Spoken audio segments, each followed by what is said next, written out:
చీమరాజు కథ. అనగనగా మహేంద్రపుర రాజ్యాన్ని విజయసింహుడు పరిపాలించేవాడు.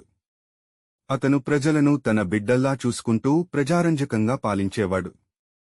విజయసింహుని తర్వాత అతని కుమారుడు విక్రమసింహుడు ఆ రాజ్యానికి రాజయ్యాడు. విక్రమసింహుడు కూడా తన తండ్రిలాగే పరిపాలించాలనుకున్నాడు. కాని మంత్రులు, తక్కిన అధికారులు అతనికి సహకరించేవారు కాదు. దాంతో చాలా బాధపడ్డాడు. ఒకరోజు రాత్రి, నా తండ్రి ఎంత ప్రజారంజకంగా పరిపాలించాడు. నేను అలా పరిపాలిద్దామనుకుంటే మంత్రులు, అధికారులు సహకరించడం లేదే. ప్రజలకు నా మీద నమ్మకం పోతుందేమో. నేను ఈ బాధ్యత మోయలేనేమో, ఎక్కడికైనా దూరంగా పారిపోవాలి అని మనసులో అనుకుంటూ మంచం మీద నుంచి లేచాడు. రాజభవనం ద్వారం బయటకు వచ్చాడు. ఎంత దూరం అని పారిపోగలను?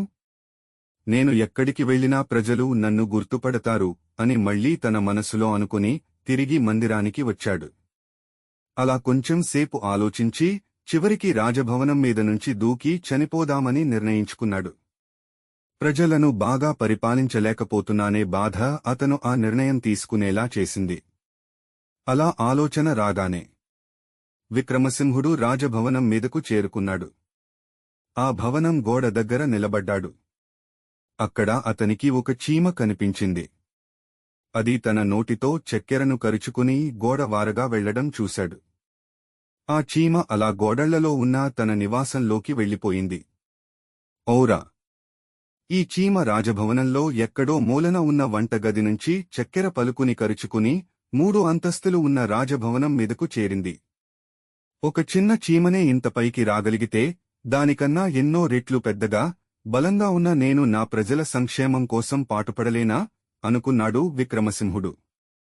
ఆ ఆలోచనతో అతనిలో ఉన్న నిరాశ పటాపంచలయింది.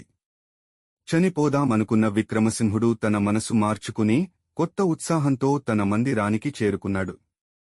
అప్పటినుంచి మంత్రులను, అధికారులను తనకు సహకరించేలా చేసుకుని ప్రజారంజకంగా పరిపాలించసాగాడు.